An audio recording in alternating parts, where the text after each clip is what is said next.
Tishrei, los tiempos festivos de Tishrei, también incluyen, por supuesto, esta celebración tan particular que recibe el nombre de Hag HaSukkot. Baruch atah Adonai melech haolam, she'akon nהיה bidvaro. Y es obviamente una vocación feliz el hecho que los Yamim Noraim incluyan también la festividad de Sukkot. Este triángulo tan particular donde celebramos el juicio, el perdón y la alegría, parecería ser un triángulo más interesante desde el punto de vista del equilibrio espiritual del hombre, de la mujer, de la comunidad, del pueblo judío. Porque en última instancia, un mundo que debe estar basado sobre el juicio, basado sobre el perdón, que incluye un amor recóndito para saber perdonar, y por sobre todas las cosas, obviamente, la alegría, que es la condición basal del ser humano para poder vivir, para saber en última instancia cómo vivir. Entonces, de una u otra manera, este es el tiempo que hoy estamos albergando dentro de nosotros a través de la festividad de Sukkot. Y hoy es un tiempo para compartir, entonces, y les agradecemos a todos, por supuesto, los que pueden regalarnos de su tiempo, como para poder, bueno, traer algunas reflexiones, algunos aspectos de estudio, obviamente, para poder penetrar el sentido mismo de la fiesta de Sukkot. ¿Qué significa obviamente Sukkot?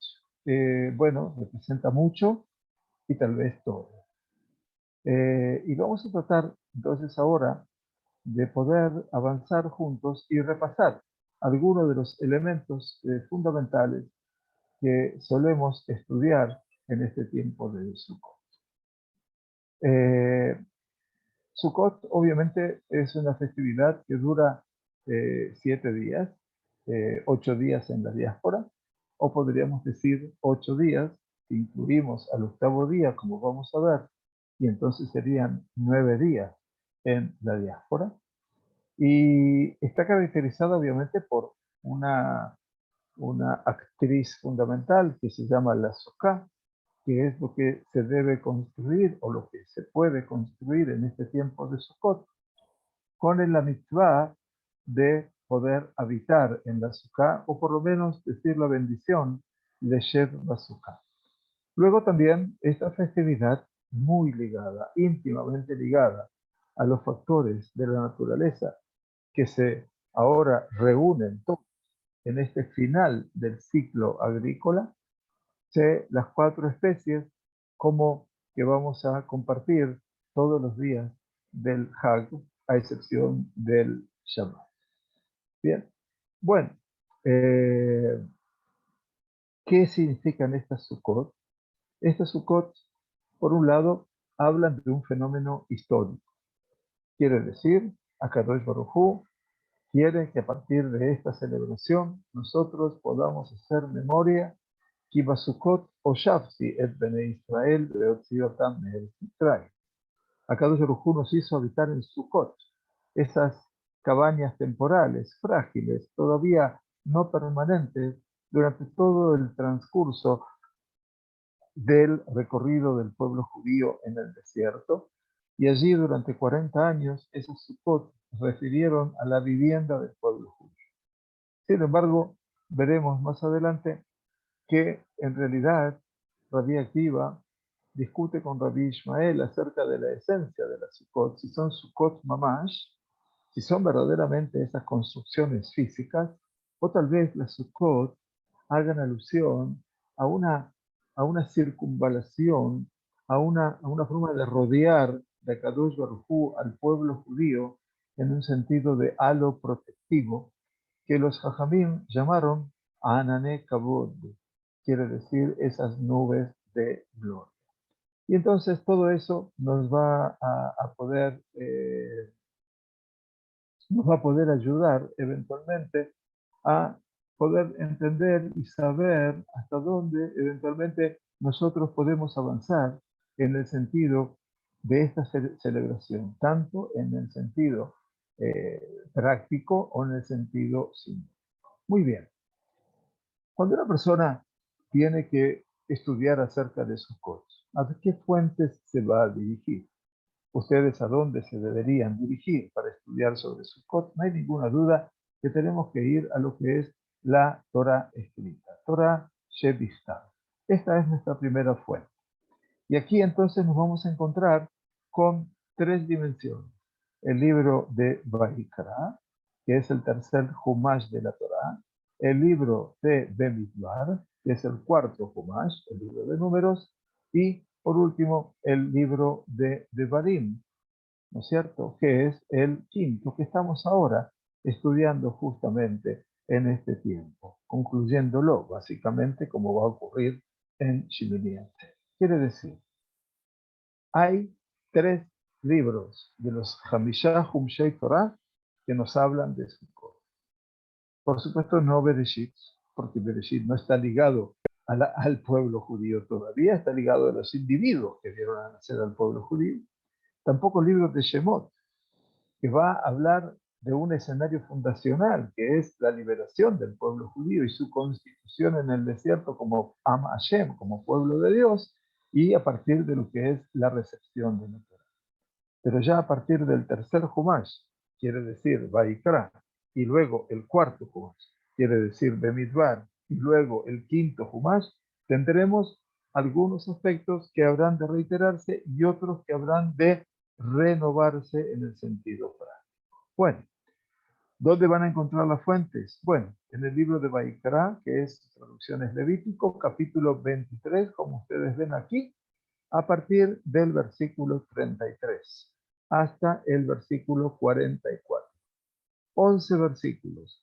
En esta perashá, llamada Perashat Emor, Akadosh Baruj Hu, obviamente, se dirige a todo el pueblo de Israel a través de Moshe Rabbenu, hablando de Moade Hashem, los tiempos festivos establecidos, determinados por Dios.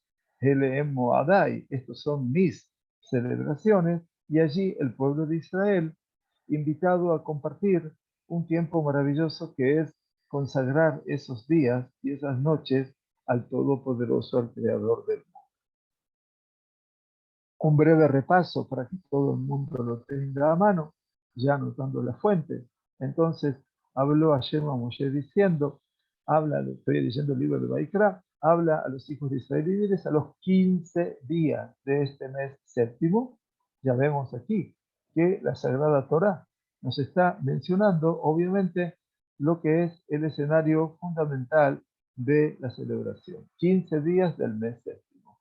Tuvimos el primer día del mes séptimo, Yom Teruah, día de toque de shofar, Rosh Hashanah, Beasiri, la Jodesh Hashiví, el día 10 del mes séptimo, que fue Yom Kippurim pasado, y ahora, cuando empecemos ayer mañana a la noche la celebración de Sukkot, estarán haciendo el 15 del mes de Tishrei. Será la fiesta solemne de los tabernáculos, así se la traduce en esta traducción, para Shem por 7 días. Prestemos atención a las definiciones. Dice la Sagrada Torah, el primer día habrá santa convocación, ningún trabajo servil haré. Quiere decir, aquí hablamos de la condición del Yom Tov, como todos nuestros alumnos ya lo saben. Cuando dice que santa convocación, Mikra Kodesh, es un tiempo de reunión como el día de Shabbat, y por lo tanto, Kol Melechet Avodah Lo Tasu, ningún trabajo creativo habrá de hacerse. Por lo tanto, como todo el mundo recuerda ya, así como en Shabbat están prohibidas las Melajot, también el Yom Tov tiene las mismas prohibiciones que el día de Shabbat. Hay una excepción, como todo el mundo ya ahora habrá recorrido en la memoria, y que es que en el día de Yom Tov podemos, si hemos dejado un fuego preexistente, encendimos un fuego antes de las Meirot de Yom Tov, puedo tomar de ese fuego para eventualmente el día de Yom Tov cocinar si se hace necesario. Lo recuerdan bien, ¿verdad? Esa es la diferencia que hay entre Shabbat y Yom Tov, en principio, aquí en Israel. Por otro lado, establece la Sagrada Torá en el libro de Vaikra, como bien sabemos, que durante 7 días habréis de ofrecer ofrenda encendida a Hashem, Korban y Shel a Hashem, quiere decir, los Korbanot son la orden natural de la forma de servir a Dios durante este tiempo, y agrega la Sagrada Torá que hay 7 días que pertenecen a la fiesta de Sukkot, mientras que el octavo día, como ustedes ven, el octavo día, cambiando la dirección, también vamos a tener Santa Convocación, quiere decir, también va a ser Mikra Kodesh. Y este día tiene una ofrenda particular, quiere decir que este día tiene su propio Corbán, obviamente, y esto significa de que esta ofrenda es fiesta, es un día de Hag, y por lo tanto, al ser fiesta, el día octavo, tampoco Kol Melechet Abodá lo ta'asú, tampoco se puede hacer ninguna tarea servil. Por lo tanto, el primer día de Sukkot, Yom Tov, Kol Melechet Abodá lo ta'asú. El octavo día también es Yom Tov, Kol Melechet Abodá lo ta'asú, ningún tipo de trabajo. Y después están los 7 días globales de Sukkot, donde el primer día es Yom Tov, si estamos hablando para los que todavía viven en la Golá, el primero y el segundo, y luego los restantes días se llaman Jolot. Muy bien, dice entonces acá Kadosh Baruj Hu, en forma global, después de haber mencionado el Shabbat, Pesach, Shavuot, Sukkot, Rosh Hashanah y Yom Kippurim. Estas son las fiestas solemnes de Hashem, a las que convocaréis santas reuniones, quiere decir Mikra Kodesh, días de Yom Tov, para ofrecer ofrenda encendida, para hacer los korbanot, la abodá, o la ishelamim, quiere decir sacrificios y libaciones, cada cosa en su tiempo. Además de los días de reposo de Hashem, los días de reposo se refiere al día de Shabbat, de vuestros dones, todas las promesas, las votos, todo lo que la persona había acostumbrado a traer delante del Todopoderoso. Ahora bien, a partir del versículo 39, vuelve la Torá sobre Sukkot, pero a los 15 días del mes séptimo. Presten ustedes atención. Nuevamente hay una mención para Sukkot. Cuando hayáis recogido el fruto de la tierra, aquí ya la Sagrada Torá me está hablando de un continente diferente. Esta fiesta de Sukkot tiene el nombre de Hag HaAsif, tiempo donde se recoge el fruto de la tierra. Recuerden ustedes que empezamos a recogerlo con la primera cosecha de la cebada al Mozaei Yom Tov Rishon de Pesach. Cuando terminó Pesach había que traer el sacrificio del Omer, ¿recuerdan? Y el Omer estaba compuesto por la cebada. Por lo tanto, eventualmente, ahora esa cebada que después se recogió el trigo, que después se empezaron a recoger los bikurim, después de Shavuot o a partir de Shavuot, y que se siguen recogiendo los bikurim hasta ahora, en una extensión puede ser hasta Hanukkah, esta fiesta de Sukkot va a ser el final del año agrícola, donde se trae Hagasid, porque ahora todo lo que está en el campo se lo puede ingresar al hogar. Entonces, eso representa, haréis la fiesta de Hashem, la fiesta del recogido del fruto de la tierra, se refiere a Sukkot, pero ya no la cabaña en sí, sino la fiesta de la recolección. Haréis por fin de Hashem por 7 días, y otra vez, el primer día será día de reposo, como estudiamos, Yom Tov, y el octavo día también será día de reposo, el día Shemini también. Muy bien, ahora nos innova la Torá un escenario muy importante. Aquí viene la mitzvah segunda de Sukkot. La mitzvah segunda de Sukkot es tomaréis, la primera es la Sukkah en sí, que vamos a estudiar después, y tomaréis el primer día ramas con fruto de árbol hermoso. Aquí se refiere al Peri Etz Hadar, este se refiere al etrog, ramas de palmeras, lulav, ramas de árboles frondosos, anaf et avot, quiere decir adas, el mirto, y arbe nahal, y sauce de los arroyos. Y entonces aquí, con esos elementos naturales, tengo que cumplir una mitzvah muy particular que está mencionada mucho en el tiempo de Sukkot, y que es: y os regocijaréis delante de Hashem, vuestro Dios, por 7 días. Bien, entonces de una u otra manera, ya estamos viendo ahora el segundo componente importante de esta celebración. Y le harás fiesta a Hashem por 7 días cada año. Te da estatuto perpetuo. Esto quiere decir que esta celebración es una celebración no del desierto, sino que es una celebración permanente. En el mes séptimo la haréis. Y ahora, la otra mitzvah. En tabernáculos habitaréis 7 días. Todo natural de Israel habitará en tabernáculos. Quiere decir, hay que habitar en la Sukkah. ¿Para qué? Eventualmente la Sagrada Torah también nos explica: para que sepan vuestros descendientes que en los tabernáculos hice yo habitar a los hijos de Israel cuando los saqué de la tierra de Egipto. Yo soy Hashem vuestro Dios.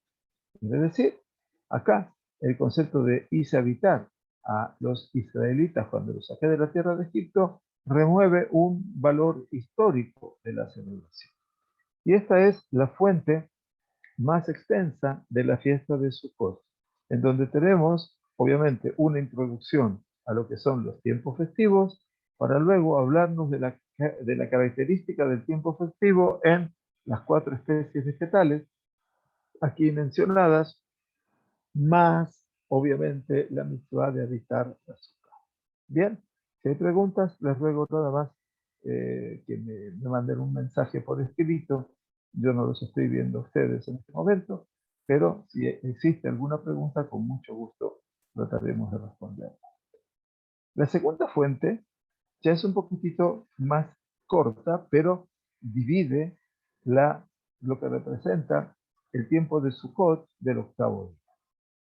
Quiere decir, habla acerca del libro de Bemidbar, como todo lo que habla el libro de Bemidbar en Perashat Pinehas, capítulo 28 y 29 del libro de Bemidbar. Eventualmente nos trae aquí entonces la ofrenda del primer día de Sukkot, de un total de 7 días. Nos dice aquí: también a los 15 días del mes séptimo, así como mencionándonos, como venía hablando del primer día del mes séptimo y del 10º día del mes séptimo, también nos está hablando de los 15 días del mes séptimo. Tendréis Mikra Kodesh, otra vez el concepto de santa convocación, quiere decir Yom Tov. ¿Qué significa Yom Tov? Ustedes le ponen 2 puntos a santa convocación y tienen la respuesta: ninguna obra servil habréis de hacer. Kol melejet abodá lo ta'asu, ninguna melajá será hecha. Y entonces, obviamente, Bejalgotem, Hak la Hashem Shivat Yamim, celebraréis la fiesta solemne para Dios, las fiestas son para Él, aparte de nosotros, durante 7 días. Muy bien, ahora el libro de Bemidbar se dedica a explicarnos los korbanot, nada más, las características de los korbanot. Entonces, ofreceréis en holocausto, en ofrenda encendida a Hashem, en honor grato, 13 becerros de la vacada. ¿No es cierto? 13 becerros de la vacada, quiere decir 2 carneros y 14 corderos de un año han de ser sin defecto. Y estos animales se tenían que ofrecer junto con ellos flor de harina amasada con aceite. Esta es la parte vegetal. 3/10 la cantidad de harina con cada uno de los 13 becerros, etc. Y con cada uno de los 14 corderos, tanto, y con un macho cabrío por expiación, quiere decir el Seir Hatat, por Hatat, por el pecado. Muy bien. Entonces, estos son las ofrendas del primer día. Pero tengan en cuenta que son, ¿cuántos días dijimos? 7 días. Entonces, durante Sukkot se iba descendiendo. El primer día, de los 7 días, se ofrecían 13 animales. El segundo, 2. El tercero, 11. El cuarto, 10. El quinto, 9. El octavo, eh, el sexto, 8. Y el séptimo, 7. Si uno hace la cuenta en total, durante los 7 días de Sukkot, 13 más 12 más 11 más 10 más 9, más 8, más 7, eso le va a dar a ustedes 70 korbanot. Durante los 7 primeros días de Sukkot, en forma decreciente, se ofrecían 70 korbanot. Los Jajamín dijeron que esta celebración es una celebración en la cual se tiene en cuenta, se debe tener en cuenta a las Shiveim Umota Olam, quiere decir a las 70 naciones del universo. Esta es una fiesta inclusiva y por lo tanto los 7 primeros días tenían que ver también con un pedido de la paz en el mundo. Ideal, ¿verdad? Ahí está el pueblo judío en el desierto y luego en su tierra de Israel ofrendando estos sacrificios. El primer día 13 y luego decreciendo hasta el séptimo día en total 7. Lo que se diferencia, por supuesto, es la ofrenda del octavo día, que Ubayom Hashemini Atzeret quiere decir el día octavo, ya la Sagrada Torah lo llama Shemini Atzeret, pero que tiene sus propios korban. O sea que es una fiesta, como se dice, Hag Bifnei Atzmo. Es una fiesta en sí mismo, el día de Shemini Atzeret. Tengámoslo en cuenta. No está incorporado a los 7 días de Sukkot. Está junto a Sukkot, pero no quiere decir que sea dependiente de Sukkot. El octavo día tendréis solemnidad. Otra vez quiere decir Mikra Kodesh. Ninguna obra servil haréis. ¿Qué quiere decir Mikra Kodesh? Que no se puede hacer ningún trabajo, ninguna melajá. En este día había que ofrecer en holocausto, en ofrenda encendida, y fuego, reach nijoa, olor grato. ¿Cuánto había que hacer en el Shemini Atzeret? Presten atención, un becerro, un carnero, 7 corderos de un año sin defecto. Esto es muy interesante. Aquí hablamos de la particularidad del pueblo judío. Un becerro, un carnero y los 7 corderos, hablando de ese circuito de la creación. Entonces, estas con sus ofrendas y sus libaciones, cada corbán traía también una libación de vino, con el becerro, con el carnero, un número de ellos conforme a la ley. Muy bien, y a su vez había que traer un seir hatat, un macho cabrío, por la expiación, siempre. Además del holocausto continuo, todo el mundo sabe lo que es el holocausto continuo, Korban a Tamid, exactamente, Korban a Tamid, con su ofrenda y libación. Quiere decir, en el Bet Hamikdash se hacía el sacrificio perpetuo, que era todos los días, incluido todos los días festivos, también en Shabbat. En el Bet Hamikdash sí se podía encender fuego. Y entonces nos dice Moshe Rabbeinu, estas cosas ofreceréis a Hashem en vuestras fiestas solemnes, además de vuestros votos y vuestras ofrendas voluntarias, quiere decir, aparte de las promesas que yo hice, o de mis donaciones al Bet Hamikdash, y de todo aquello que yo quiera hacer voluntariamente, estas son korbanot que tengo que ofrecer necesariamente en cada Had. ¿De acuerdo? Y luego la fecha, la cita del libro de Devarim. Pero ya trae entonces el libro de Devarim, versículo capítulo 16, como ustedes ven. Entonces allí se nos habla de vuelta de los Hagim, de Pesach, Shavuot y de Rosh Hashanah y de Yom Kippurim y también de Sukkot. ¿En qué se nos habla? La fiesta solemne de los tabernáculos harás por 7 días. Estamos bien. Cuando hayas hecho la cosecha de tu era y de tu lagar. Aquí nos agrega el libro de Devarim, lo que el libro de Baikra, de Bemidbar, de Baikra, perdón, nos habló de algo particular, que tenía que ver con que está recogido el último fruto de la tierra. Mejor, acá así. Acá, en Devarim, nos habla de Ospeja, mi gorneja u mi ikveja. Cuando hayas hecho la cosecha de tu era, quiere decir de tu campo, y de tu lagar, quiere decir de tu viñedo. O sea que esta época se caracteriza ya por recoger todos los frutos que me quedan. Y entonces el libro de Devarim agrega esa dimensión particular y nos dice, y te alegrarás en tu fiesta solemne. La mitzvah de la simja, como les decía a ustedes, que la fiesta de Hagasukot va a ser entonces definida por nuestra liturgia por la tradición de la tefilá como Zeman Simchatenu, el tiempo de nuestra alegría, verdaderamente. Y entonces te vas a ver aquí quién tú, tu hijo y tu hija. ¿Por qué no dice tu mujer? Porque tu mujer está incluida en tú. Quiere decir atá, incluye atá y el at. Vieron que la palabra atá, que quiere decir tú en masculino, también incluye el at en femenino. Por lo tanto, la mujer, visto que gufó, la mujer de una persona es como él mismo. Y por lo tanto, no hace falta mencionarla, porque está claro que estamos hablando de ese dúo que conforma la estructura básica familiar. Tu hijo, tu hija, tu siervo, tu sierva, el leví, el ger, el huérfano y la viuda que viven en tus poblaciones. Por lo tanto, te los invita 7 días, celebrarás fiesta solemne a Shem tu Dios, y lo que agrega aquí, lo que no nos dijo antes, el libro de Vaikra o de Bemidbar, es en el lugar que Hashem escogiere. O sea que aquí, ya en la proximidad de la entrada a la tierra, se nos está hablando que Akadosh Baruj Hu nos va a decir dónde eventualmente vamos a celebrar la fiesta de Sukkot y todas las demás fiestas que va a ser en Jerusalén. ¿Y por qué me tengo que alegrar? Porque te habrá bendecido Hashem en todos, tu Dios, en todos tus frutos y en toda la obra de tus manos, y estarás Beaita Aj Santo. Estarás verdaderamente alegre. Nos dice la Torah, 3 veces se menciona la alegría.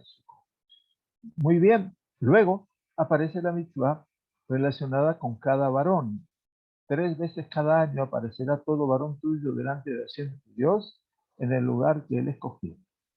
Esta es la mitzvah llamada mitzvat re'ayon, lirot. Shalosh pe'amim bashana yera'e. 3 veces al año serán vistos todos tus varones. Quiere decir que había una mitzvah obligatoria para los varones, no obligatoria para las mujeres, pero que era así, podría ser voluntaria y era una mitzvah hacerlo, pero básicamente los varones sí tenían que presentarse antes de Hashem en la fiesta solemne de los panes sin levadura, Hatamatzot, y en la fiesta solemne de las semanas, Shavuot, y en la fiesta solemne de los adornos, de Hagasukot. Pero fundamentalmente, ninguno se presentará delante de Hashem con las manos vacías. También es muy importante esa mitzvah de lo Yadayah Tanei Hashem Rikah. Quiere decir que tengo que llevar al Betamigdash cada uno con la ofrenda de su mano, conforme a la bendición que Hashem te hubiese dado. Quiere decir, una magnífica forma de definir, cada uno lleva de acuerdo a la brajá que uno crea. Muy bien, esto es todo lo que les decía para que ustedes entiendan dónde debo saber, aprender sobre Sukkot. Después, por supuesto, puedo analizar si Sukkot se celebró eventualmente durante la época de los jueces, o la época de Shemuel, o la época de los reyes. Ya eso es un estudio aparte. Pero cuando hablamos de Torah Shebe'al-Peh, la Torah oral, sepamos entonces, queridos nuestros, que tenemos aquí un mundo. Entonces sabemos que el código natural para la Torah oral se llama la Mishnah. La Mishnah tiene Shisha Sevarim, 6 órdenes. Shisha Sidrei Mishnah. ¿Recuerdan? Shisha Miyodea, 6 quién sabe. El segundo se llama Moed. Moed quiere decir, el Seder Moed es de las festividades. Y aquí tenemos Masejet Sukkah.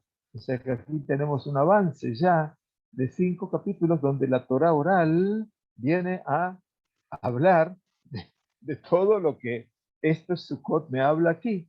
Pero si ustedes se quedaron con la pregunta, o tal vez no se generaron la pregunta, dice, 7 días tenés que habitar en la Sukkah. ¿Y cómo se construye la Sukkah? Entonces aquí hay toda una visión de la Torah oral. Moshe Rabbeinu les explicó cómo hacer la Sukkah. Había que tomar los 4 especies. ¿Y cómo tienen que ser las 4 especies? Moshe Rabbeinu se las mostró. Quiere decir que todo el mundo que vivió allí lo vio. Pero después de eso necesitamos tener algo que nos fije y que nos ayude a comprender cómo son. Y eso lo hace la Torah oral. Por supuesto que la coronación de la Torah oral está en el Talmud. tanto el Babli como el Yerushalmi, ambos contienen un tratado de Sukkah. Bien, entonces esto es lo más importante que debemos tener delante nuestro. ¿Qué vamos a analizar entonces ahora? Hay muchos elementos, obviamente, que vamos a tratar de pasar junto con ustedes. Y entonces vamos a ver las preguntas que nos hacemos aquí. ¿Por qué estamos comandados a sentarnos en un sukkah? Uno se pregunta. La Sagrada Torá dice, habitarán en tabernáculos, chozas durante un periodo de 7 días. Todo nativo, lo vimos recién en Levítico, de Israel habitará en chozas, a fin de que sus generaciones sepan que en tabernáculos, chozas, yo hice habitar a los hijos de Israel cuando los saqué de la tierra de Egipto. ¿Está bien? Entonces la respuesta concreta es cuando los Yehudim salieron de Israel, fueron sacados milagrosamente por Hashem y viajaron por el desierto. Eran acerca de 3 millones, yo creo que era un poco más, 3 millones y medio, 4 millones en número. El desierto es un lugar de gran desolación habitado por víboras y serpientes mortales, también por escorpión, y no había protección del ardiente calor del sol. Hashem, por lo tanto, milagrosamente protegió a su nación elegida rodeándolos con 7 nubes de gloria. Esta es una de las versiones que nos ofrece el Talmud, ¿no es cierto? 7 nubes de gloria, 4 a los lados, quiero decir norte, sur, este y oeste, una por arriba y una por debajo de ellos como una alfombra y una para guiar en el camino. Quiere decir, había 4 más 2, 6, más una adelante, que era la columna de nube que guiaba al pueblo judío en su camino. Entonces, estamos ordenados a sentarnos en una sukkah para recordar este maravilloso y milagroso acto de bondad. La pregunta natural que nace para todos nosotros es, bueno, muy bien, entiendo, tengo que recordar. Ahora, el camino del desierto duró 40 años. Entonces, ¿por qué? La pregunta, que es naturaleza para nosotros, esta mitzvah se realiza en el mes de Tishrei. O sea, ¿por qué el mes de Tishrei? ¿Por qué no en Nisan cuando salimos de Mitzrayim? ¿Por qué no en Sivan cuando terminó Matan Torah? ¿Por qué no en Tamuz, que es la época del verano, de lo más difícil? ¿Por qué justo el 15 de Tishrei? Entonces, es una pregunta que todo el mundo se puede hacer y nosotros traemos un intento de respuesta. Aunque el pueblo judío salió de Mitzrayim en el mes de Nisan, como todo el mundo sabe, ¿verdad? Experimentó la protección de las nubes de gloria de Dios inmediatamente. La mitzvah de la Sukkah fue pospuesta de Tishrei. ¿Por qué Tishrei? Entre las muchas razones están, Nisan marca el comienzo de la primavera. Quiere decir que es un estadio a nivel climático bastante benigno, cuando el clima se hace más cálido y la gente naturalmente sale de sus casas para sentarse fuera. Pero sin embargo, el mes de Tishrei es todo lo contrario. El mes de Tishrei marca el comienzo, atención, aquí en Israel, del otoño, cuando el clima se hace más frío y la gente naturalmente regresa a la protección de sus hogares y ya no se siente más afuera. Por lo tanto, el deseo de Akadosh Baruj Hu es que nos sentemos en una sukkah en Tishrei para demostrar que hacemos esto para cumplir su mandamiento y no por nuestra propia conveniencia, ya que vamos a la casa que tenemos en el patio o en el jardín, porque es más fresca en verano. Las nubes de gloria, las Ananei Kavod, por favor, tenganlo en cuenta, Ananei Kavod, las cuales inicialmente acompañaron al pueblo judío en el mes de Nisan, fueron luego removidas cuando se hizo el becerro de oro. No olvidemos este momento, que también es un momento de crisis y de ruptura. Sin embargo, ellas regresaron permanentemente cuando en el mes de Tishrei. O sea que sí volvieron cuando comenzó la construcción del tabernáculo. Cuando comenzó la construcción del tabernáculo. ¿Cuándo comenzó la construcción del tabernáculo? Bueno, Akadosh Baruj Hu nos perdonó. ¿En qué día? El día de Yom Kippurim. Por eso nos entregó las segundas tablas. La alegría de Yom Kippur es esa. Muy bien, ¿y cuándo empezamos a construir el Mishkan? El Mishkan, entonces, al día siguiente de Yom Kippur, Moshe recibe la orden del Mishkan. 11 de Tishrei. Pasa la orden al pueblo para que donen su oro, su plata, su cobre, sus sedas, sus lanas, lo que querían. Y esa orden pasa por todo el campamento y durante 2 días seguidos, el 12 y el 13 de Tishrei, el pueblo no deja de donar. Las mujeres primero, los hombres después, los príncipes más tarde. Todo el mundo da de sí lo mejor. Y por lo tanto, al tercer día, vienen los artesanos y le dicen a Moisés, mira, ya hay de sobra, no hace falta más. Entonces Moshe Rabbeinu da la orden el día 14 de Tishrei de parar. Y al día siguiente, Betzalel con Aholiab y todos los artesanos y todas las mujeres sabias de corazón comienzan a construir el Mishkan. ¿Qué día es ese? El 15 de Tishrei. Quiere decir, en Sukkot, cuando va a ser la fiesta de Sukkot. Una coincidencia maravillosa, porque el 15 de Tishrei comenzamos a construir el tabernáculo. Así como se erige el Mishkan, nosotros hacemos una muestra diminuta de lo que es ese Mishkan, eventualmente, en la Sukkah que construimos en nuestros hogares o en nuestra sinagoga. Entonces, Akadosh Baruj Hu se quedó con el pueblo judío durante 40 años. Bien, muy bien. Entonces, ¿cuánto tiempo debe estar uno en la Sukkah? Es la otra pregunta. ¿Cuántos días tenemos que habitar en la Sukkah? Lo que dice la Sagrada Torah es por los 7 días completos, quiere decir Shivat Yamim. La persona debe considerar la Sukkah para ser su hogar permanente y su casa para ser un lugar temporal. Es decir, cambiar el lugar. Por lo tanto, una persona debe comer, dormir, si no tiene obviamente ninguna incomodidad a nivel físico. Mitztaer, dicen Patur Sukkah, la persona que sufre, una persona que dormir a la intemperie, o le molestan los mosquitos, o los gatos, si vive en un jardín.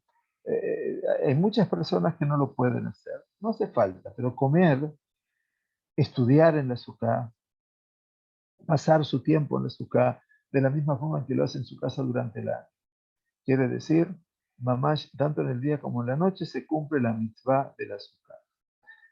La pregunta entonces que se hacía era, ¿está prohibido dejar la Sukkah innecesariamente? Una persona debe vivir en la Sukkah de la misma manera que vive en su casa durante el año. Y así como deja su hogar para realizar ciertas actividades y atender varias necesidades, así puede dejar la Sukkah cuando la situación lo demanda. O sea, si bien no se trabaja todo el tiempo en Hol HaMoed, se puede trabajar.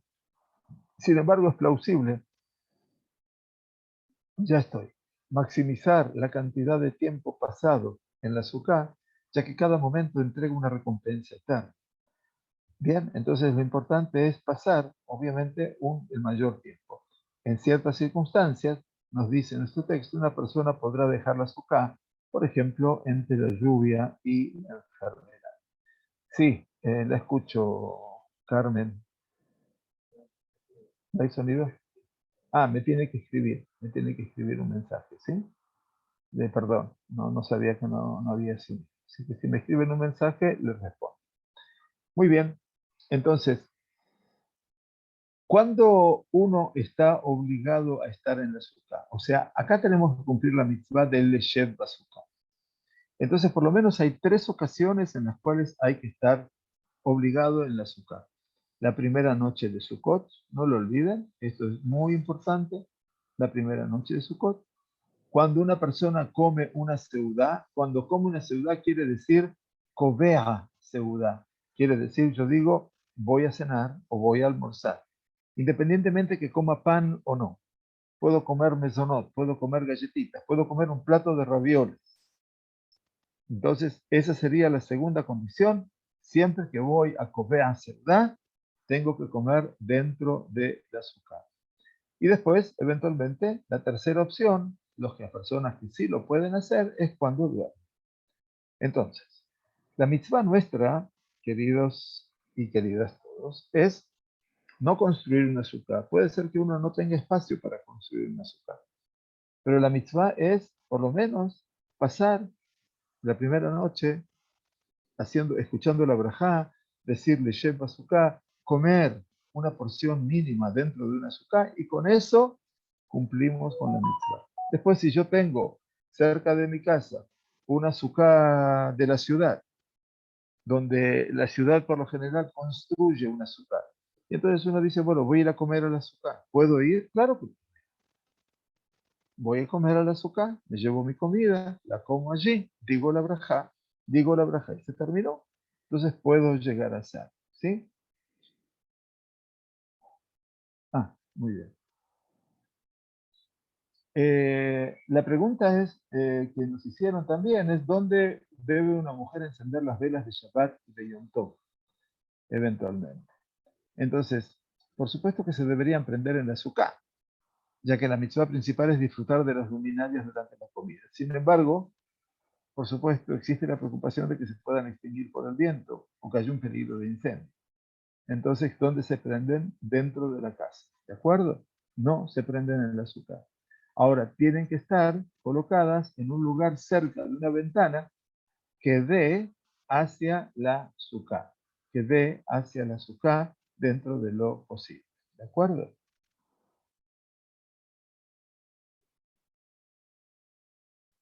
Sí, esa es la... Muy bien. Hola, Violetita, ¿cómo estás?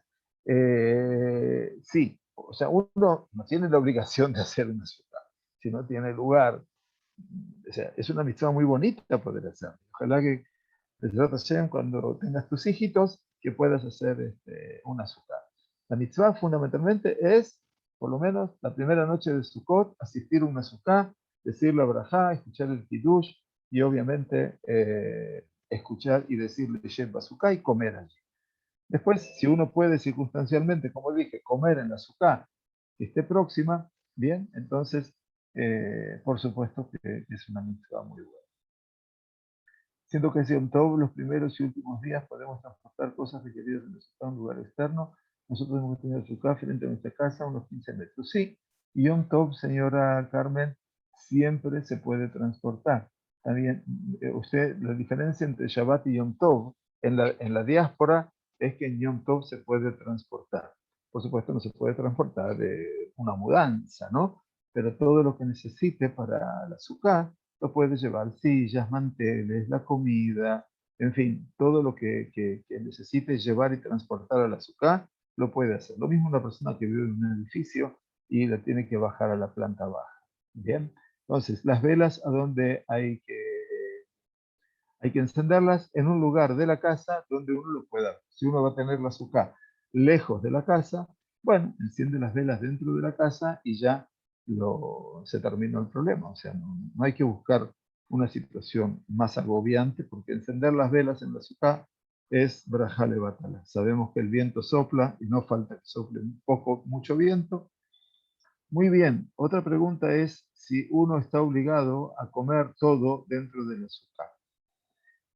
Muchas preguntas se han hecho y tratamos de ir juntando todas las respuestas. Estrictamente hablando, solo las comidas deben ser consumidas dentro del azúcar. Comidas quiere decir que yo las fijo sobre el pan o sobre mezonot. ¿Está bien? Puedo comer fideos, puedo comer galletitas dentro del azúcar y comer una comida. Pero no estamos hablando de meriendas, o sea, alimentos frugales o bebidas. Sin embargo, es digno de elogio comer y tomar todo dentro de la azúcar. Si uno quiere ser realmente mucho más fuerte, sería bueno que todo lo que hace lo haga dentro de la azúcar. Ahora bien, ¿cómo está definida una seudá? Una comida es la pregunta. Como, por ejemplo, un pedazo comestible de pan más grande que una cabeza, de un nivel de cabeza, quiere decir aproximadamente 60 gramos. De acuerdo a algunas opiniones, un pedazo de pan del tamaño de un kezai, quiere decir la medida más pequeña, 30 gramos, cuando esté acompañado por alimentos, constituye una comida. Entonces, todo eso sabemos que tenemos que hacerlo dentro del azúcar. Si uno come una comida completa sin pan, entonces, estrictamente hablando, no requiere comer el azúcar, pero está altamente recomendado hacerlo. Como yo les dije, yo estoy en la posición que, aunque no coma pan y como un plato de fideos, eso se llama seudá.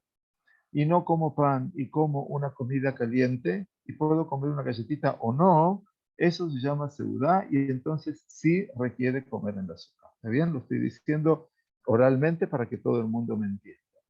Con respecto a otras comidas de granos, por ejemplo, tartas, galletas, hay diferentes opiniones, pero la costumbre es ser estricto y comerlo, como les dije, únicamente en la azúcar mientras se come pan. En este contexto, el arroz no es considerado comida como comida de granos, pero eventualmente también como el arroz satisface, cuando uno lo come, se siente realmente satisfecho, entonces debe comer, ¿no? También en el Shabbat Hol Moed, también podemos, no, señora Rachel. El Shabbat, la diferencia con Israel es que en Shabbat usted no puede transportar absolutamente nada. Esa es la diferencia. Aquí en Israel se puede transportar en Shabbat y en Yom Tov.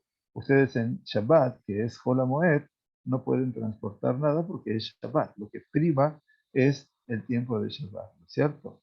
Está más allá de las leyes de Hol Moed. Por lo tanto, hay que dejar todo preparado o eventualmente si la azúcar está muy lejos de la casa o a 15 metros eventualmente y no pueden dejar las cosas allí prontas para llevarlas a la casa, bueno, entonces van a tener que comer en su hogar eventualmente.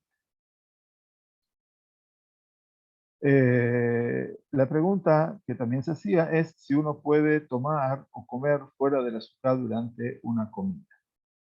Si la persona está consumiendo una comida en el azúcar, todo lo que él come es considerado parte de la comida, por lo tanto le está prohibido comer o tomar cualquier cosa fuera del azúcar. Tiene que tener cuidado particular en recordar esto al ir hacia o desde la casa durante la comida. La otra pregunta es, ¿por qué la primera noche es diferente al resto de Sukkot? Porque estamos hablando del Yom Tov, ¿verdad?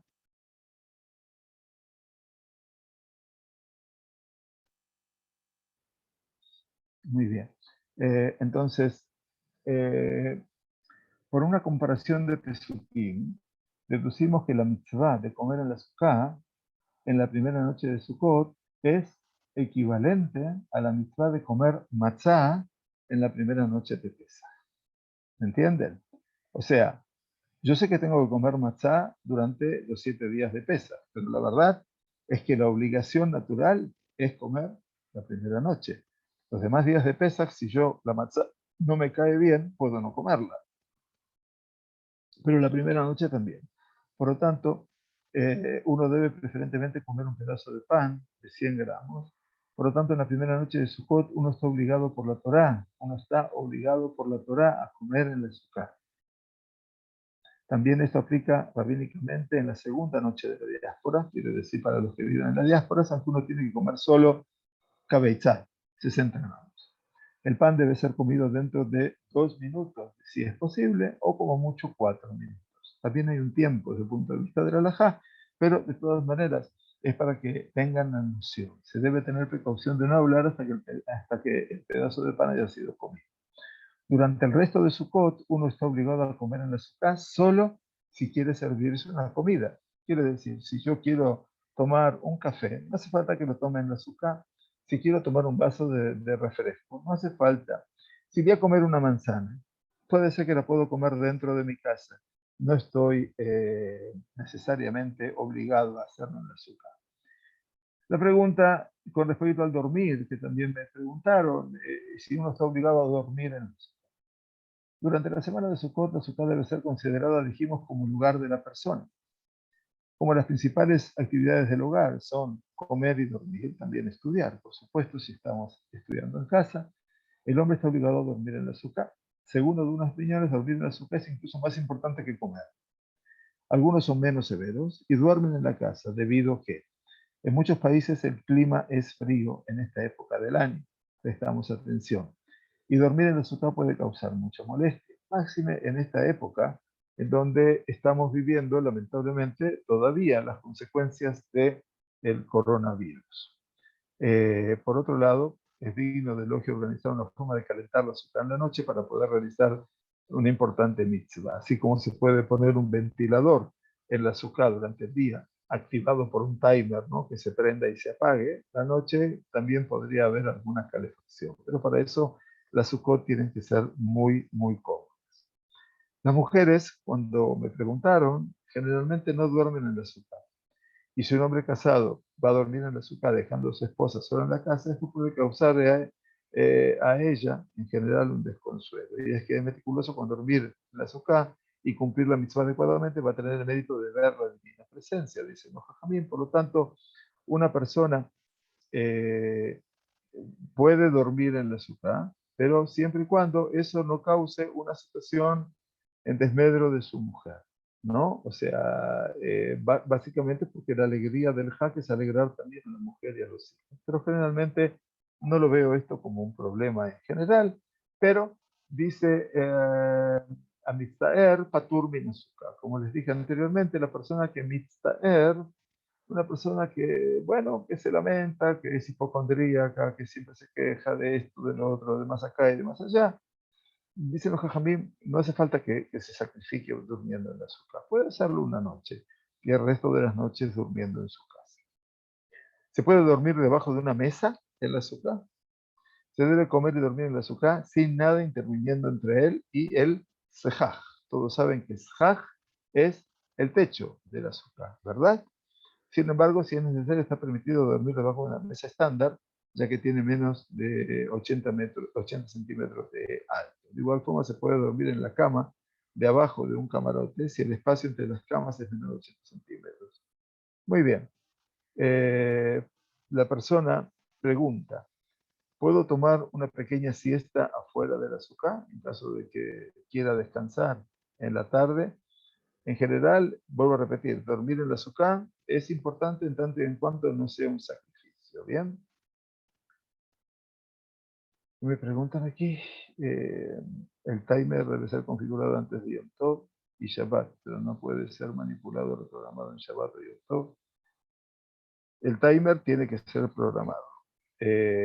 Con respecto a los horarios, en Yom Tov, la diferencia con Shabbat es que en Shabbat usted, si necesita alargar el tiempo de refrigeración, puso aire acondicionado o ventilador. Y se dan cuenta que van a estar mucho más tiempo dentro de la azúcar. Entonces uno puede alargar, mientras está encendido el ventilador o el aire acondicionado, se puede alargar la duración en Shabbat, pero no se puede acortar. Quiere decir, yo quiero, me molesta, la gente tiene frío, entonces no lo puedo cortar. En Yom Tov se puede tanto alargar como acortar.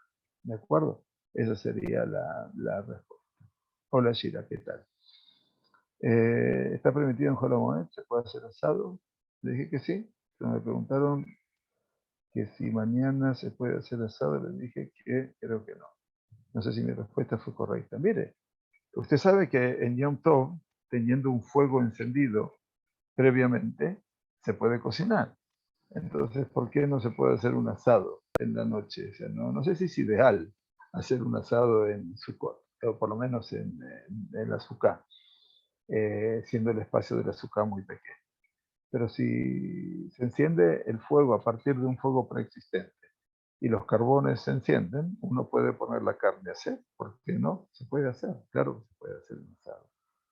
No hay ningún inconveniente. Bueno, con respecto a la siesta, no está prohibido dormir en la casa.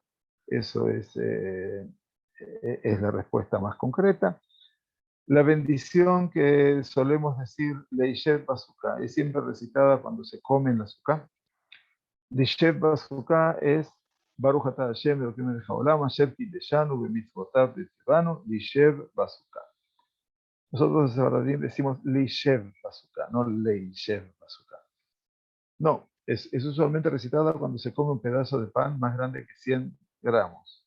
Si alguien está comiendo otros alimentos de grano como comida, deberá recitar la bendición. Otra vez, mesonot, fideos, la pasta, cualquiera que sea, todo tiene que decir de Shebazká. En tal caso es preferible quedarse un rato en el sukkah y no salir inmediatamente después de comer para que la bendición también se aplique al hecho de continuar sentado en la sukkah.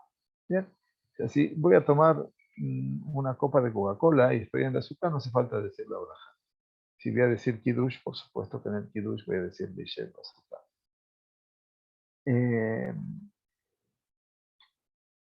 ¿La bendición es recitada cuando se duerme o solo cuando se sienta uno en la azúcar? De acuerdo con la costumbre más aceptada, la brajá es recitada solo cuando se come pan o grano, dijimos, ¿no? Solo cuando se come pan o grano. Eso es importante. Aunque una persona cumple una mitzvah de la Torah cada momento que está dentro del azúcar, la brajá fue decretada para ser recitada solo durante una acción significativa. Comer fue elegido como la actividad más significativa. Obviamente, dentro del azúcar es la actividad más significativa. Y todas las otras actividades, tales como sentarse o dormir, están incluidas en la bendición que se dice al comer. ¿Mm? Algunos tienen la costumbre de recitar la brajá cada vez que entran al azúcar, luego de un receso significativo. Quiere decir, estuve ausente en la azúcar más de una hora, más de 2 horas. Incluso si no tiene la intención de comer pan o granos, finalmente la persona debe comer algunos granos para decir la brajá. Por lo tanto, si vamos a entrar en la azúcar, por lo menos para decir la brajá, tenemos que justificar eventualmente una comida. La bendición, la otra pregunta del millón era, ¿la bendición dura todo el día? La que dije de Sheb Azúcar. Si una persona se queda en la azúcar todo el día o sale para pequeños recesos, no debe repetir la bendición. Esto es válido incluso si come otras comidas. Si sale por un periodo significativo, quiere decir que salió por más de una hora, más de 2 horas, debe repetir la bendición la próxima vez que coma pan o mesón. ¿Qué significa tiempo significativo? Ir a rezar Shaharit, al Betacnes, o rezar Minha y Arbit, o salir por 2 horas, como le decía, y salir debido a una fuerte lluvia. Bien. Ahora, si una persona va hacia otra ciudad, si yo estoy invitado o voy a participar de Sukkot en otra ciudad, tengo que decir la braja. Dice, las reglas anteriores son las mismas tanto si regresa a la ciudad original como si va a otra ciudad. Esto es válido incluso si la segunda sukkah le pertenece a alguien más, y aunque no haya tenido la segunda sukkah en mente cuando hizo la bendición original. Y esto es porque la mitzvah es la misma en cualquier sukkah que uno se siente, y caminar hacia la otra sukkah no es considerado como una interrupción. Sin embargo, ya que algunas opiniones no están de acuerdo con este análisis, es preferible tener la segunda sukkah en mente al realizar la bendición original. ¿Qué quiere decir? Que si yo voy a comer en mi casa y luego voy a ir a tomar un café a la casa de Yosef, eventualmente la noche de Yom Tov. Entonces, si yo ya sé que viene la casa de él, entonces cuando digo la brajá en mi casa, ya puse la intención de decir la brajá, de no decir la brajá en la casa de él. Si no puse la intención, cuando vaya a su casa y coma alguna de las masas o dulces marroquíes exquisitos que ellos hacen, entonces seguramente voy a tener que decir Mishet Pasukah. Las mujeres dicen la brajá, según la costumbre ashkenazí, las mujeres recitan la brajá en las mismas situaciones que los hacen los hombres. No así, eh, no así en la tradición sefaradí, porque la mujer está peturá, está exenta de habitar en la sukkah.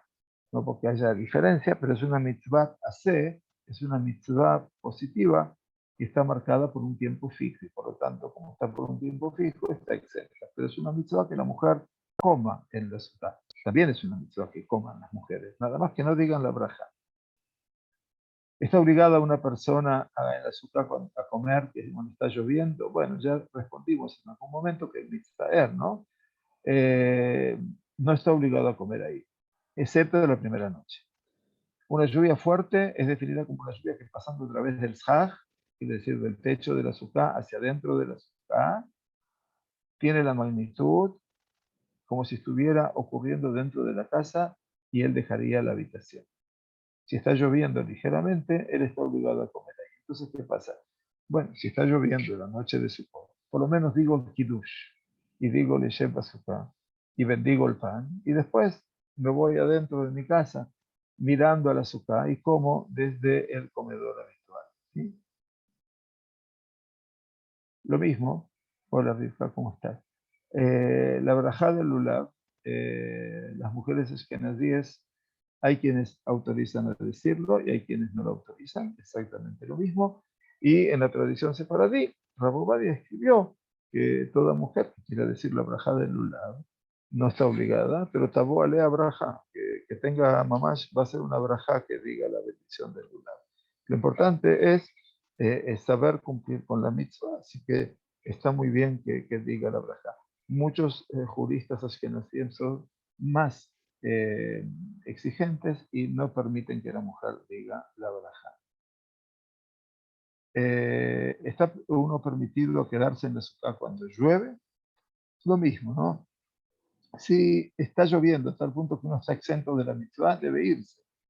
Y entonces, si uno piensa que está cumpliendo la mitzvah al traspasar la línea del deber, es decir, más allá del hayab, de la jobá, entonces esta es una situación de necedad y no recibe recompensa. Entonces está certeramente prohibido recitar la bendición por la sukkah si está yendo a cantar, ¿no? La pregunta es entonces, ¿está uno obligado a regresar a la sukkah tan pronto como para la lluvia? Bueno, si todavía no se sentó a comer en la casa, tiene que ir a comer en la sukkah. Incluso si dejó la sukkah en el medio de la comida. Si está en medio de la comida de la casa, él podrá permanecer ahí hasta el final de la comida. Se fue a dormir de noche en la casa debido a la lluvia, podrá permanecer en la casa hasta la mañana. ¿Sí? Bueno, cuando pasa eso de la lluvia, si la persona que vuelve a la sukkah después de que la lluvia cesó debe repetir la bendición por la sukkah, ya que es imposible cumplir la mitzvah mientras llueve, la bendición anterior no es válida. Por lo tanto, debe repetir la bendición cuando vuelva a comer o pan o mesón. Bueno, ¿qué pasa si llueve en la primera noche de Sukkot? Es la pregunta del millón. Bueno, aquí las opiniones difieren eventualmente sobre si uno está obligado a comer en la sukkah a pesar de la lluvia. Existe un paralelo, como dijimos, ante la primera noche de Pesaj, donde uno está obligado a comer matzá en cualquier evento, pero por otro lado, generalmente no hay mitzvah de sentarse en la sukkah cuando llueve. Por lo tanto, uno debe esperar 1 hora o 2 con la esperanza de que la lluvia pare para poder comer en la sukkah y cumplir la mitzvah adecuadamente. ¿En qué situaciones está exenta la persona de mitzvah de la sukkah? Bueno, cuando hay incomodidad, como les dije, enfermedad, preocupación con otras mitzvot o viajes. En realidad, el preocuparse de otras mitzvot quiere decir que la persona dice, si duermo aquí puedo resfriarme, o está lloviendo, me puede hacer mal, no puedo después ir a tefilá, etc. Entonces, mejor que queda por fuera de la mitzvah. ¿Qué significa incomodidad? Esto quiere decir que las condiciones se dice, no condiciones, el azúcar están causando una incomodidad y se tendrá alivio al salir del azúcar. Si en las mismas circunstancias él saldría de la casa, le es permitido abandonar la azúcar. Una persona está exenta de las siguientes situaciones. O la azúcar es muy cálida o muy fría. Si uno puede fácilmente vestirse más abrigado o calentar la azúcar, debe hacerlo. O que el azúcar despide un olor desagradable, o que en las inmediaciones del hogar hay un olor desagradable, o que hay muchos insectos en la azúcar, o un ruido que está causándole mucho disturbio, o que las hojas o las ramitas están cayendo dentro de la comida y esto obviamente la persona está muy perturbada. Entonces, si uno está exento debido a una incomodidad, no hay ninguna mitzvah recompensa de permanecer ahí y es digno de elogio intentarlo hacer más agradable para lograr permanecer ahí, y esto hay que tener mucho cuidado también con lo que es el sejaj. ¿Puede uno visitar a sus padres si ellos no tienen sukkah? Por supuesto. Si bien no puedo no comer o dormir allí, se puede hacer arreglos para comer y dormir en la sukkah de algún vecino. Y si se puede hacer, y entonces de esa manera no faltar el respeto a los padres. ¿Cuándo está un viajero exento? Es la pregunta. Si una persona necesita viajar por trabajo, por realizar una mitzvah durante Sukkot, puede hacerlo, aunque no vaya a poder encontrar una sukkah en el camino. Tanto como una persona deja su casa para viajar, así también puede dejar la sukkah para viajar. Por lo tanto, puede comer libremente mientras viaja, a menos que fácilmente pueda encontrar una sukkah en el camino. Se debe hacer el esfuerzo de buscar una sukkah donde dormir, pero si no lo logra, puede dormir dentro de una casa. Está prohibido comer o dormir fuera de una sukkah en el caso de viajar por placer. Si yo me voy de paseo en Hol Moed, bueno, tengo que tratar de buscar un lugar donde haya sukkah para comer. Las personas que realizan viajes de placer donde no hay sukkah y reclaman estar exentos, eso quiero que sepan que no es una realidad. ¿Hay comportamientos que estén prohibidos en la sukkah? Y sí, Una persona, como un Beta Knesset también, debe minimizar las charlas mundanas en la Sukkah, tratar de hablar solo palabras de Torah y asuntos sagrados. Tenemos que ser extremadamente cuidadosos de no decir, por supuesto, nunca, ¿no? Y menos en la Sukkah, la Shon Hara, primero y principal, porque bueno, está nada más y nada menos que el Kadosh Baruj Hu con nosotros, o enojarse dentro de la Sukkah. Otra de las actividades prohibidas en la Sukkah es traer ollas y cacerolas adentro, dejar platos sucios o lavar los platos, usar la Sukkah como lugar de depósito. Cualquier objeto que uno no dejaría en su comedor no debe ser dejado en la Sukkah, por ejemplo, bicicletas, escobas, basureros. Estrictamente hablando, está permitido ingresar ollas, pero la costumbre de sentarlas es evitarlo. Por lo tanto, uno debe traspasar la comida a platos, servirla fuera de la Sukkah. Esto es como hay gente que durante Hol Moed no lava la ropa, y entonces cuando tienen Baruch Hashem 7, 8, 10 chicos, entonces la ropa se acumula. Entonces ayer estaba en un Beta Knesset en Parsaba, y entonces el Rab decía, nosotros que tenemos 13 hijos, eventualmente mi señora no lava la ropa en Hol Moed, entonces toda la ropa la tengo en la casa, y como no alcanzaba el lugar, también la puse en el auto, en el coche. Entonces después, cuando llega el octavo día, para inutilizar la Sukkah, porque no la puedo desarmar en el octavo día de Shemini Atzeret, entonces agarraba toda la ropa y la llevaba a la Sukkah. O tenía todas las ollas y cacerolas, las llevaba a la Sukkah, porque el octavo día ya no se cumple con la mitzvah de la Sukkah. Bueno, muy bien. ¿Cuáles son las restricciones en el uso personal? Está prohibido remover cualquier parte de los muros o del sejaj. Acuérdense que sejaj es el techo de la Sukkah, ¿verdad? Para uso personal, ya que esto degrada su santidad. Cualquier uso normal de la Sukkah está permitido, ya que se espera que uno viva en la Sukkah de la misma forma que uno vive en su casa. Por ejemplo, uno puede colgar objetos, apoyarse en las paredes y protegerse del sol parándose dentro o cerca de la Sukkah. Todas las decoraciones, ya sean colgadas del shaj o de las paredes, deben tener santidad.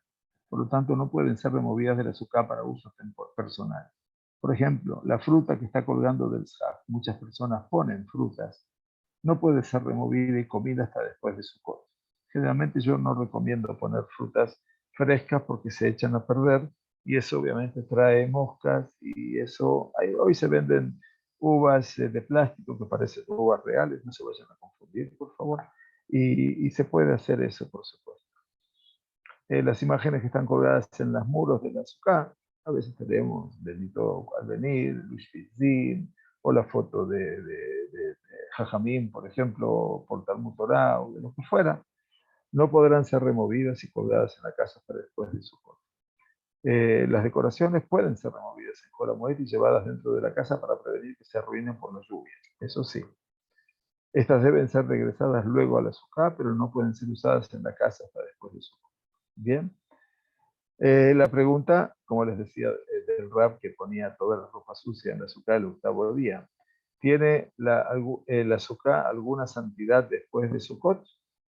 Después de Sukkot, la Sukkah pierde su santidad y uno puede utilizar las paredes y el shaj para cualquier otro propósito. Sin embargo, uno no debe degradarlos, pisándolos o tirándolos en la calle. Está ciertamente prohibido tirarlos a la basura. Si uno quiere desecharlos sin degradarlos, entonces debe quemarlos, ¿no? Y por eso se utiliza como los arbat minim, que los quemamos en Biur Hametz, en Pesach. Bueno, las últimas cosas. ¿Cuándo deben ser removidos los muebles dentro de la Sukkah hacia la casa? Bueno, dice en Hoshana Rabbah, que es el séptimo día de Sukkot, o Shmini Atzeret en la diáspora, uno puede mover los muebles de vuelta hacia la casa en preparación para la noche. Esto debe ser hecho desde la Minjá Ketaná, 2 horas y media alágica antes del atardecer. Si es hecho antes, es irrespetuoso para la Sukkah, ya que supuestamente la casa de uno, durante el periodo de Sukkot, esa fue la Sukkah. Luego de Minjá Ketaná es la Minjá que está casi al ladito de la puesta del sol, ya que entonces es claro que uno no lo está haciendo en honor a la festividad que se aproxima. ¿Hay alguna obligación de sentarse en la Sukkah en Shmini Atzeret en la diáspora? Bueno, ya dije que en Israel salimos de la Sukkah después del séptimo día, el octavo día. Según la mayoría de las opiniones, las comidas de Yom Tov deben ser comidas en la Sukkah. O sea que el día de Shemini Atzeret son 2 días en la diáspora, el octavo y el noveno. las comidas hay que comerlas en la sukkah. La bendición por la sukkah ciertamente no se dice. No se dice. ¿Bien? Ténganlo en cuenta, por favor. Uno puede ingerir meriendas, o snack y bebidas en la casa, ya que incluye el Sukkot. No hay obligación de hacerlo en la sukkah.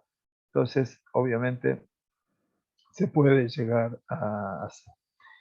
Bueno, muy bien. Ya estamos en el tiempo de finalización. Por supuesto que nos queda un camino fundamental que tiene que ver, más allá de las fuentes, que era lo principal que quería, hablar de las cuatro especies. Cuatro especies vegetales que se llama el etrog, que es ya el Perietzadar o sidra con C, una fruta con fragancia que posee una gruesa cáscara blanca, amarilla, me refiero, blanca interiormente. A menudo es cosechada del árbol cuando todavía está verde y luego madura y se torna amarillo brillante. El lulav es una rama de palmera que es definida como bella por tener una forma recta y hojas firmemente unidas. Adás, la rama de mirto que tiene un hermoso patrón de 3 hojas saliendo del mismo punto a lo largo de toda la rama. Y la arabá, que es la rama de sauce, que debe tener hojas alargadas con una punta fina. Bien, entonces todo esto obviamente se habrá de juntar para decir la brajá de al-netilat lulav. Quiere decir, vamos a tomar estos 3 juntitos, ¿no es cierto? Y vamos a decir con ellos la brajá de al-netilat lulav, tomándolos el lulav, el adás y la arabá en la mano derecha. Ahí levantamos y decimos la brajá al-netilat lulav, porque están el lulav con el adás y la arabá, están unidos todos en el mismo lugar. Y luego tomaremos el etrog para luego hacer junto con las 4 especies lo que se llaman los na'anuim.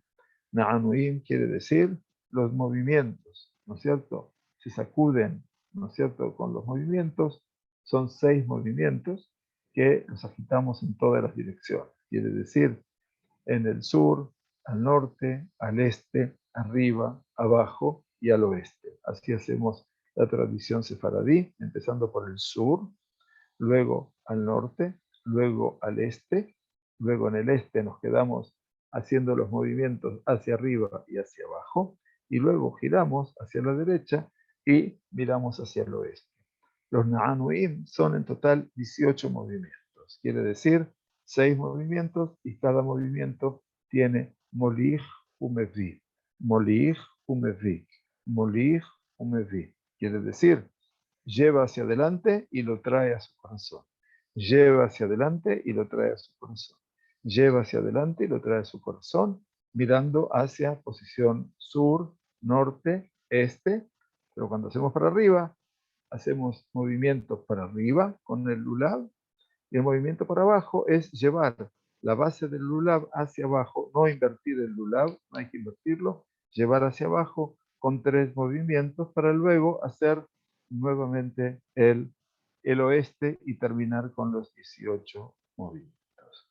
Bien, bueno, como siempre, bueno, el tiempo no siempre nos alcanza para todo, pero Bezrat Hashem, aquí estamos para, les vamos a pasar algún material a todas las personas que lo quieran y les vamos a permitir a todos eventualmente tener algunas de las reflexiones sobre Hag Sukkot para que tengan algún material donde compartir también. Muy bien, voy a ver qué pregunta llegó. Profeta Zeharia. Sí. Bueno, eso es lo que dice el profeta Zeharia. Habla de que en el futuro por venir, todas las naciones se van a llegar a Jerusalén a cumplir con una celebración en particular. Y esa celebración en particular es Hag Sukkot. Por eso les dije al principio que se ofrecían 70 korbanot, 70 sacrificios por las naciones del mundo. Quiere decir que en algún momento eso se verá en la retribución de las naciones del mundo que van a venir aquí, a la tierra de Israel, a la ciudad de Jerusalén, a cumplir con la fiesta de las cabañas. Porque el profeta Zeharia es un profeta que vivió en los tiempos del segundo Betamikdash. quiere decir que fue testigo de la redención segunda del pueblo judío, en donde obviamente Am Israel empezaba a retornar a su tierra tras la debacle del imperio babilónico y el reinado persa le permite a los judíos retornar. Bueno, el tiempo de Sukkot es el tiempo en el cual encontramos un común denominador entre las naciones del mundo e Israel. Y por eso nosotros le pedimos siempre a Kadosh Baruj Hu, Ufros alenu sukkah shelomeja, extiende sobre nosotros la sukkah de tu paz. Así que, bueno, agradecemos a todos ustedes que están aquí con nosotros. Gracias por tanto esfuerzo para ustedes. Y bueno, Bezrat Hashem, todos los que están aquí en Israel están invitados el miércoles aquí a la Sukkah de la ciudad a las 6 de la tarde en el Bet Midrash. Hay una actividad para todos nuestros queridísimos alumnos y a las 7 hay un Sheur en la Sukkah de la ciudad en español que vamos a dar sobre las Oshanot, el sentido de las Oshanot y el sentido de la Geula.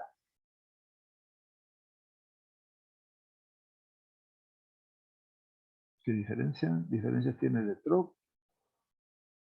El etrog tiene que saber que primero y principal no es un membrillo. Entonces hay que saber muy bien que el etrog tiene que estar certificado, tiene que ser kasher. O sea, no lo puede comprar en una verdulería común. O sea, tiene que tener acceso al etrog. Y yo recomiendo generalmente el etrog, el más cercano a la realidad es el etrog de los teimaníes en general, pero el etrog fundamentalmente, su coloración tiene que ser completa, no puede tener mellas, no puede tener colores marrones, etcétera, pero tiene que comprarlo de un lugar caché, lo tiene que encargar dentro de una comunidad, no lo puede comprar en la calle, que no hay confianza, ¿quién se lo va a comprar el etrog? La sidra con C no es fácil de conseguir. Por lo tanto, tiene que encargarlo en algún lugar que sea reconocible, ¿no? O sea, usted no tiene la obligación de reconocer, pero confiar en que le vendan un metro taller. Si llega maltratado, significa de que no sirve. Por lo tanto, veamos cómo se puede conseguir lo mejor que sea. Y si no, ya les dije, ¿no? La solución sabe dónde está, si Dios quiere que esté aquí en Israel. Bueno, Hag Sameach, les esperamos el miércoles a los que puedan llegar. Muchas gracias por acompañarnos. Que estén muy, muy bien.